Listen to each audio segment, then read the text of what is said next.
Hello नमस्कार दोस्तों। उम्मीद करता हूँ सब अच्छे होंगे और अपनी पढ़ाई को बहुत ही बेहतर बना रहे होंगे दोस्तों।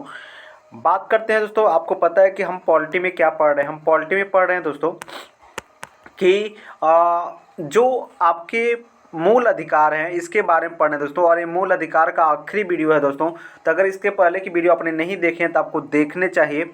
और ये आपको हम जिस आर्टिकल की आज बात करने वाले दोस्तों, बहुत ही इंपॉर्टेंट आर्टिकल है दोस्तों। ये परीक्षा के पॉइंट ऑफ व्यू से, किसी भी एग्जाम के पॉइंट ऑफ व्यू से बहुत ही इंपॉर्टेंट है और बहुत बार यहाँ से क्वेश्चन बनते हैं दोस्तों।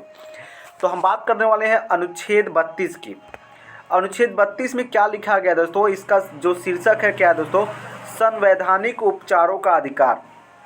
संवैधानिक उपचारों का जो अधिकार है दोस्तों, यह आर्टिकल 32 में लिखा गया है। तो यहीं से एक क्वेश्चन बनता है कि बताइए कि संवैधानिक उपचारों का अधिकार किस आर्टिकल से संबंधित है। तो आर्टिकल 32 से। अब बात करते हैं दोस्तों, आर्टिकल 32 हमारे लिए क्यों इतना इम्पोर्टेंट हो जाता है। आर्टिकल 32 ही हमारे लिए इसलिए इम्पोर्टेंट होता है दोस्तों कि आर्टिकल 32 जो है यह हमारे मूल अधिकार को, यानी मूल अधिकारों की क्या करता है, रक्षा करता है। देखिए, संविधान में हमें मूल अधिकार दिए हैं, लेकिन क्या होता है दोस्तों, अगर आर्टिकल 32 नहीं होता, तो आर्टिकल 32 नहीं होता तो आपके मूल अधिकार का अगर कोई हनन करता है, यानी सरकार अगर आपके मूल अधिकार की हनन करती है, यानी आपके जो भी मूल अधिकार है आपको नहीं मिलता है, तो आर्टिकल 32 अगर नहीं होता दोस्तों तो आप कुछ नहीं कर पाते। यानी आप, सरकार आपको मूल अधिकार आपको दे या ना दे, आप कुछ नहीं कर पाएंगे दोस्तों। यानी अगर आपकी स्वतंत्रता के अधिकार है दोस्तों, आपको अभिभाषण देने के अधिकार है दोस्तों, आपको धार्मिक कार्यों का प्रबंध करने का अधिकार है दोस्तों, तो अगर ये सारे अधिकार आपसे सरकार छीन लेती, तो अगर आर्टिकल 32 नहीं होता दोस्तों तो आप कुछ भी नहीं कर पाते। अगर आर्टिकल 32 नहीं होता दोस्तों तो आज किसान धरना नहीं दे पाते। अगर आर्टिकल 32 नहीं होता दोस्तों तो जो किसान हैं, जो छात्र हैं दोस्तों, ये अपनी मांगे नहीं मांग पाते। यानी अगर आर्टिकल 32 जो नहीं होता दोस्तों तो हम कोई भी काम सरकार से ज़बरदस्ती नहीं करवा पाते। यानी आज जो कानून आपने जो कृषि कानून थे दोस्तों, अगर ये 3 कृषि कानून लागू हुए, मतलब वापस हुए दोस्तों, तो सिर्फ और सिर्फ आर्टिकल 32 के कारण वापस हुए। अगर आर्टिकल 32 नहीं होता तो सरकार आपसे बहुत सारी चीज़ें करवा लेती और आप कुछ नहीं कर पाते। तो आर्टिकल 32 का महत्व तो आप समझ ही गए होंगे दोस्तों, ठीक है। आर्टिकल 32 नहीं होता तो अगर कोई संवैधानिक पद पर कार्य कर रहा व्यक्ति आपका शोषण करता तो आप कुछ नहीं कर पाते। अगर आर्टिकल 32 नहीं होता दोस्तों तो अगर कोई कोर्ट, निम्न कोर्ट अगर है दोस्तों, उसमें अगर पैसे वाले जो लोग होते हैं उनके खिलाफ अगर आप केस लड़ते हैं तो जो जज होगा वह पैसे लेकर आपके केस को आपको मतलब हरा देता दोस्तों। तो आर्टिकल 32 ये सारी चीज़ें हमें देती हैं दोस्तों। तो ऐसे आप कह सकते हैं कि मूल अधिकार बनाने वाला जो आर्टिकल है वो है आर्टिकल 32। अगर आर्टिकल 32 नहीं होता तो आपके मूल अधिकार का कोई भी वैल्यू नहीं होता। तो आर्टिकल 32 ही सबसे बहुत ही इम्पोर्टेंट आर्टिकल है दोस्तों। अगर आर्टिकल 32 नहीं होता तो हमने कहा ना कि आपके मूल अधिकार का कोई भी अस्तित्व नहीं रहता। तो इसीलिए डॉक्टर भीमराव अंबेडकर ने क्या कहा था कि जो आर्टिकल 32 है दोस्तों, यह संविधान की आत्मा है, ये संविधान का हृदय है। अगर ये नहीं होता दोस्तों तो संविधान में आपको कोई भी मूल अधिकार भले ही आपको मिला होता, लेकिन आप उसका कोई भी उपयोग नहीं कर पाते। अंततः वही होता दोस्तों जो सरकार चाहती। तो इतनी चीज़ें आप तो अच्छी तरह से समझ गए होंगे। अब आते हैं दोस्तों आर्टिकल 32 और आर्टिकल, हालांकि आर्टिकल 226 भी है दोस्तों, लेकिन आर्टिकल 32 अधिक पावरफुल है, क्योंकि आपको पता है अगर भारत में कोई पावरफुल है दोस्तों तो वह है सिर्फ सुप्रीम कोर्ट। सुप्रीम कोर्ट के आगे दोस्तों बड़ी बड़ी हस्तियां जो होती हैं वो घुटने टेक देती हैं। तो भारत में अगर सबसे पावरफुल अगर आप मानते हैं दोस्तों तो वह है सुप्रीम कोर्ट। तो सुप्रीम कोर्ट जो है दोस्तों, उसको यह अधिकार दिया गया है कि आप भारत के नागरिकों के मूल अधिकारों की रक्षा करिएगा। यानी आप अगर किसी भारतीय के मूल अधिकार का हनन होता है तो आपको उसकी रक्षा करनी होगी, यानी आप उसमें हस्तक्षेप करेंगे। तो हालांकि आर्टिकल 226 भी है दोस्तों, आर्टिकल 226, अगर आप सुप्रीम कोर्ट के मतलब हाई कोर्ट के पास भी जाएं दोस्तों, तो हाई कोर्ट भी क्या करेगा, आपके मूल अधिकारों की रक्षा करेगा। मान लीजिए आप हाई कोर्ट नहीं जा पाते हैं, आप सुप्रीम कोर्ट के नज़दीक, जैसे आप दिल्ली में हैं दोस्तों, तो दिल्ली में सुप्रीम कोर्ट के आप बहुत नज़दीक है, तो आप सीधे सुप्रीम कोर्ट में जाएंगे। मान लीजिए अगर किसी कारणवश हाई कोर्ट आपके मूल अधिकारों की रक्षा करने में असक्षम है, हालांकि ऐसा हो नहीं सकता, लेकिन अगर है तो आप आर्टिकल 32 का प्रयोग करके सुप्रीम कोर्ट में जाएंगे और आर्टिकल 226 का प्रयोग करके हाई कोर्ट में जाएंगे। तो उम्मीद करता हूँ ये सारी चीज़ें आपको अच्छी तरह से समझ में आ गई होंगी। अब हम बात करते हैं दोस्तों, हमने कहा ना यहाँ से क्या क्या क्वेश्चन बन सकते हैं। पहला क्वेश्चन, संवैधानिक उपचारों का अधिकार किस आर्टिकल में है, तो आर्टिकल 32 में। दूसरा क्वेश्चन क्या है दोस्तों कि जो आपके जो क्या है कि किसने आर्टिकल 32 को संविधान का आत्मा या हृदय कहा था, तो याद रखिएगा डॉक्टर भीमराव अंबेडकर जी ने कहा था कि संविधान का हृदय क्या है, संविधान की आत्मा क्या है, आर्टिकल 32 है। ठीक है, तो इतनी बात आप समझ गए होंगे। मूल अधिकारों को मूल अधिकार बनाने वाला जो मूल अधिकार है वो कौन है, आर्टिकल 32 है। तो आर्टिकल 32 के बारे में ये सारी चीज़ें हैं जो आपको जानने चाहिए। आर्टिकल 32 को ही दोस्तों संरक्षक कहा गया है। क्या कहा गया है, संरक्षक कहा गया है। बिल्कुल, आर्टिकल 32 ही तो हमारी मूल अधिकारों का क्या करता है, रक्षा करता है। आर्टिकल 32 को ही दोस्तों प्रतिभूति कहा गया है। प्रतिभूति का मतलब दोस्तों गारंटर। आर्टिकल 32 को ही क्या कहता है, गारंटर कहा जाता है। गारंटर का मतलब जो हमारे मूल अधिकारों की गारंटी लेता है। अगर आप कोई सामान लेते हैं दोस्तों, तो उस सामान का गारंटी कौन लेता है, जो दुकानदार होता है। लेकिन हम सुप्रीम कोर्ट को दुकानदार से रिलेट नहीं करेंगे, लेकिन हमारे मूल अधिकारों को जो गारंटी देने वाली संस्था है दोस्तों, वह है सुप्रीम कोर्ट। कौन है, सुप्रीम कोर्ट। तो उम्मीद करता हूँ ये सारे चीज़ें आप अच्छी तरह से समझे होंगे, इसमें आपको कोई भी दिक्कत नहीं हुई होगी। ठीक है, अब इससे के तहत आपको पता है दोस्तों, सुप्रीम कोर्ट जो है वह 5 प्रकार का रिट जारी करता है। कितने प्रकार का, 5 प्रकार का रिट जारी करता है। जबकि हाई कोर्ट आर्टिकल 226 का प्रयोग करके 6 प्रकार का रिट जारी करता है, यानी एक रिट इससे क्या करता है, ज़्यादा जारी करता है। ठीक है, तो इसको आप अच्छी तरह से याद रखेंगे। तो अगर आपके मूल अधिकारों की हनन होती है दोस्तों, तो आप सुप्रीम कोर्ट कब जाएंगे, आर्टिकल 32 का प्रयोग करके जाएंगे। उसके बाद हाई कोर्ट कब जाएंगे, आर्टिकल 226 का प्रयोग करके जाएंगे।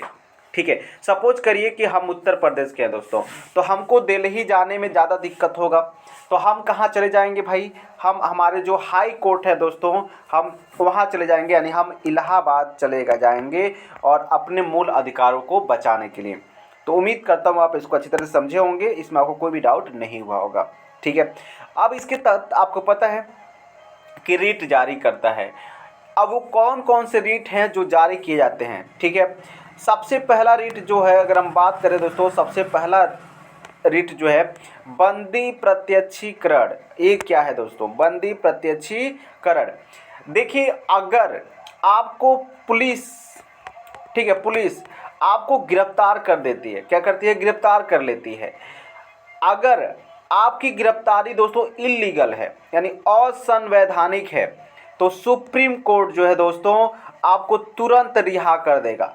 यानी अगर आपकी गिरफ्तारी, जैसे मान लीजिए कोई व्यक्ति है जो किसी के मर्डर के केस में पकड़ा गया है और जांच होने पर दोस्तों ये पाया गया कि व्यक्ति ने मर्डर नहीं किया है बल्कि कोई दूसरा मर्डर किया है दोस्तों, तो जो आपके क्या है दोस्तों, बंदी प्रत्यक्षीकरण रीट है दोस्तों, इसके तहत सुप्रीम कोर्ट साफ साफ आदेश देगा दोस्तों न्यायपालिका इसको, पुलिस वालों को, कि आप इस व्यक्ति को क्या करिए, रिहा करिए। या अगर मतलब, और इसके तहत सुप्रीम कोर्ट कहता है कि आप इस व्यक्ति को 24 घंटे के अंदर आप उसके सशरीर, ठीक है, आपने जो भी व्यक्ति गिरफ्तार किए हैं उसको सशरीर 24 घंटे के अंदर आपको मतलब उसको सुप्रीम कोर्ट के सामने पेश करने होंगे। अब ध्यान से समझिएगा दोस्तों, अगर आपने कोई जुर्म किया है तो भी, अगर आपने कोई जुर्म नहीं किया है तो भी, उसके लिए आप सबसे पहले गिरफ्तार तो कौन कर लेगा भाई? गिरफ्तार तो पुलिस कर लेगी। जब पुलिस गिरफ्तार करेगी तो पुलिस को यह अधिकार दिया गया है दोस्तों कि वह पुलिस को ये कहा गया है ये कि आप उसको कुछ मत करिएगा। जिस व्यक्ति को आपने गिरफ्तार किया है उसको आपको टच भी नहीं करना है। आपको क्या करना है भाई? इसको 24 घंटे के अंदर कहाँ पहुंचाना है? सुप्रीम कोर्ट पहुंचाना है। उसके बाद सुप्रीम कोर्ट फैसला करेगी कि यह व्यक्ति गुनाहगार है या नहीं है, इसको क्या सज़ा देनी चाहिए, ये सारा निर्णय सुप्रीम कोर्ट लेगा। लेकिन दिक्कत क्या है दोस्तों, 24 घंटे के बाद आपको देखिए, जब कोई व्यक्ति गिरफ्तार होता है तो 24 घंटे के अंदर उसको सुप्रीम कोर्ट के सामने पेश करने होते हैं। उसके बाद कोर्ट उसको अपने जेल में रखता है, ठीक है। अब क्या होता है दोस्तों कि अगर मान लीजिए कि कोर्ट जो पुलिस वाले हैं, ठीक है, वह सुप्रीम कोर्ट से कहते हैं दोस्तों कि कोई जरूरी नहीं कि सुप्रीम कोर्ट हो, कोर्ट से कहेंगे दोस्तों कि आप उस व्यक्ति को हमको दे दीजिए और हमें उसके केस के बारे में कुछ रिलेटिव क्वेश्चन करने हैं जो केस से संबंधित है, तो उसको बोलते हैं रिमांड। क्या बोलते हैं? रिमांड। तो आपने सुना होगा 10 दिन के रिमांड पे पुलिस वालों ने लिया इसको। चलिए देखिए, आप गिरफ्तार किए गए, गिरफ्तार करने के 24 घंटे के अंदर क्या आप उसको कोर्ट के सामने पेश करना है। कोर्ट उसको अपने जेल में रखेगी और पुलिस वालों से कहेंगी भाई आप इसके खिलाफ सबूत इकट्ठा करिए, आप जो भी करना है करिए, तब तक ये हमारे अंडर रहेगा, आप इसको कुछ नहीं कर सकते। लेकिन अगर सुप्रीम जो आपके पुलिस वाले चाहे तो यह सुप्रीम कोर्ट से कहेंगे कि आप इस व्यक्ति को आप हमको दे दीजिए और हमें इस व्यक्ति से कुछ सवाल करने हैं जिससे हम इस केस को आसानी से सॉल्व कर सकें।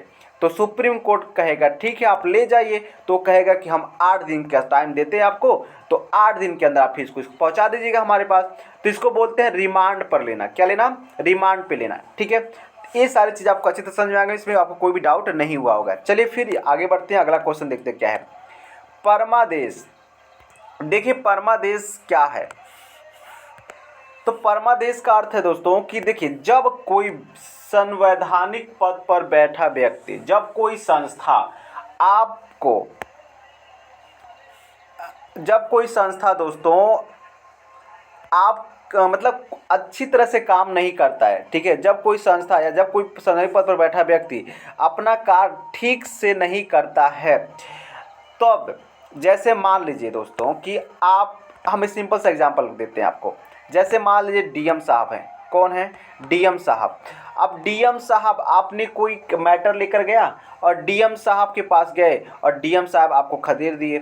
मतलब डीएम साहब अपने पावर का रुतबा दिखा करके आपने उसको खदेड़ दी, उस व्यक्ति को खदेड़ दी कि आपने कहा डीएम साहब देखिए हमारा ये विवाद है, ठीक है, हमारे गांव का ये विवाद है, ठीक है, आप इसको सुनिए। डीएम साहब कहेंगे कि हम नहीं सुनेंगे, तुम जाओ।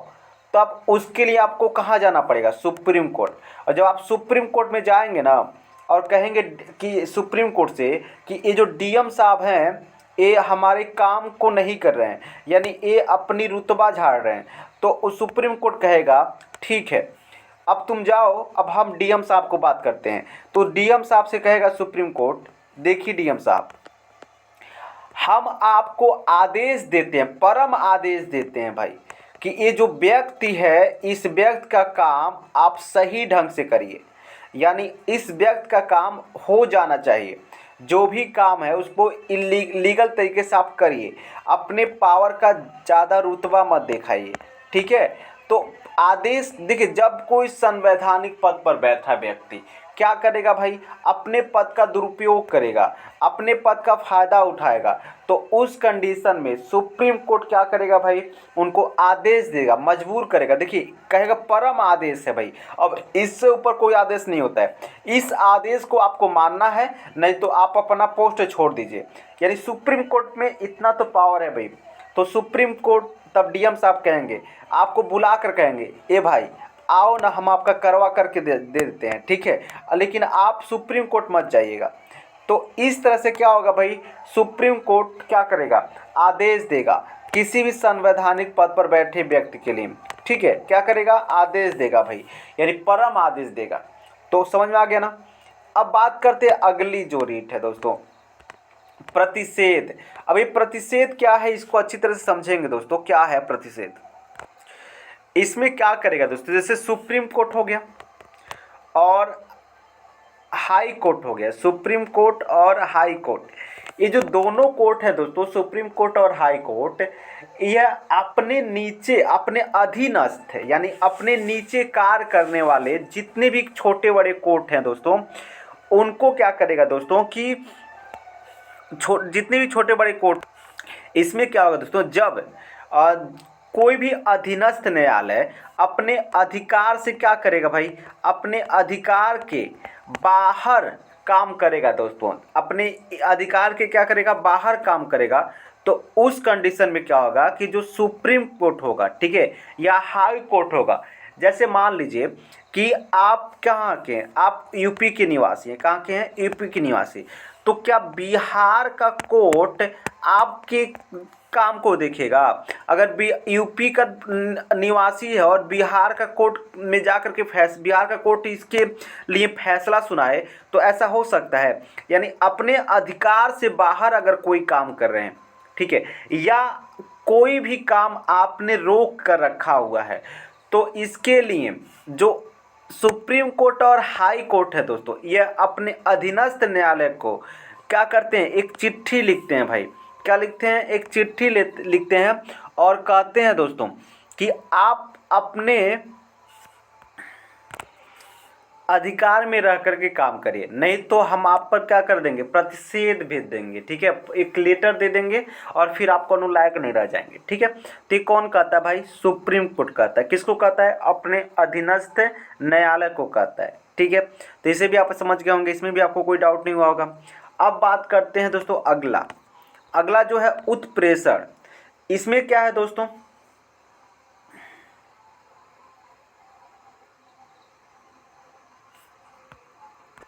अब देखिए इसमें क्या होता है दोस्तों कि जब कोई न्यायालय दोस्तों, ठीक है, जब कोई न्यायालय किसी मैटर पर फैसला दे देता है, ठीक है, किसी मैटर पे क्या करता है, फैसला देता है, किसी केस में फैसला सुना देता है, ठीक है, लेकिन जो हारा हुआ व्यक्ति है, कभी जीता हुआ व्यक्ति तो जाएगा नहीं, जो हारा हुआ व्यक्ति है वो क्या करता है, वो आर्टिकल 32 का प्रयोग करके कहाँ पहुँच जाता है, सुप्रीम कोर्ट में। कहाँ पहुँच जाता है, जैसे मान लीजिए कोई जिला न्यायालय है, अब ये जिला न्यायालय क्या कर दिया कि एक फैसला सुना दिया दोस्तों, है ना, वो फैसले का निर्णय दे दिया, लेकिन जो व्यक्ति हार गया उसको लगता है कि ये फैसला गलत है और ये हमारे विरुद्ध फैसला हुआ है, तो ये क्या करेगा, या तो आर्टिकल 32 का प्रयोग करेगा या तो आर्टिकल 226 का प्रयोग करेगा, और दोनों का जब प्रयोग करेगा तो ये कहाँ पहुँचेगा, या तो हाई कोर्ट में पहुँचेगा तो सुप्रीम कोर्ट में पहुँचेगा, और जैसे ही वहाँ पहुँचेगा तो कहेगा, सुप्रीम कोर्ट से कहेगा कि ये महाराज, ये जो केसवा जीता है ना, एक गलत तरीके से जीता हुआ है, और जो जज साहब हैं, जज साहब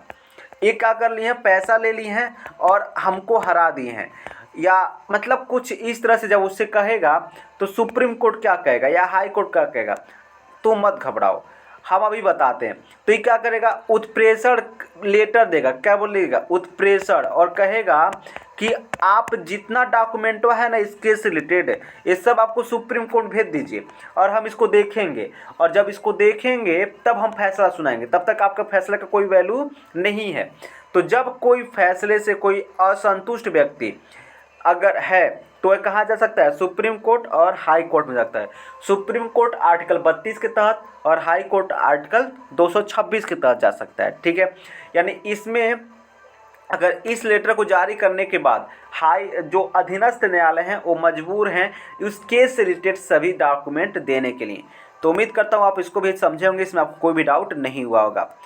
अब यहाँ देखिए ये अधिकार परीक्षा है, परीक्षा नहीं है, अधिकार परीक्षा। अब ये क्या है भाई, अधिकार परीक्षा। तो अधिकार परीक्षा क्या है दोस्तों, जब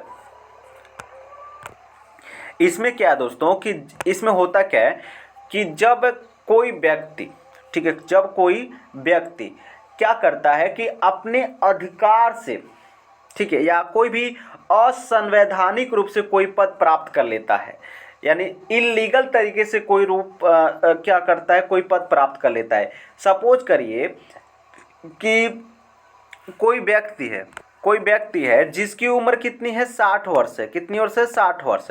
और वह किसी पद पर बैठ गया है, किसी पद पर चयनित हो गया है दोस्तों, और उसकी रिटायरी की उम्र भी कितनी है, सेवानिवृत्त की उम्र कितनी, 60 वर्ष। तो अब बताइए कि ये खुद 60 वर्ष का हो गया है बुढ़ऊ, और 60 वर्ष में गया है नौकरी करने, तो इसके लिए क्या करेगा? तो इसके लिए जब आप सुप्रीम कोर्ट जानेगा तो कहेगा कि हे बुढ़ऊ, किस अधिकार से तुम ही बैठे हो? तुम तो खुद बूढ़ा गए हो, और जब बुढ़ौती में तुम काम कैसा करोगे? यानी 60 साल के तो हो गए। अब 60 साल में लोग रिटायर होते हैं, जाके घर बार देखते हैं, जाके तीर्थ धाम करते हैं, और तुम 60 साल में आए हो नौकरी करने, है ना? तो इसके लिए क्या करेगा भाई? सुप्रीम कोर्ट का पूछेगा कि भाई साहब आप किस अधिकार से आए हैं? तो इसी को बोलते हैं अधिकार परीक्षा। क्या बोलते हैं? अधिकार परीक्षा। यानी किसी संवैधानिक पद पर कोई व्यक्ति असंवैधानिक रूप से बैठ जाता है, तो उसके लिए जो सुप्रीम कोर्ट रिट जारी करती है उसे बोलते हैं अधिकार परीक्षा। तो ये थे 5 प्रकार के रिट जो सुप्रीम कोर्ट द्वारा जारी करते हैं, और आर्टिकल 32 से संबंधित महत्वपूर्ण सवाल। तो उम्मीद करता हूँ आपको ये सारी चीज़ें पसंद आए होंगे दोस्तों। आपको वीडियो अच्छा लगा होगा, तो अगर वीडियो अच्छा लगा है तो दोस्तों लाइक करिएगा, चैनल को सब्सक्राइब करिएगा। धन्यवाद।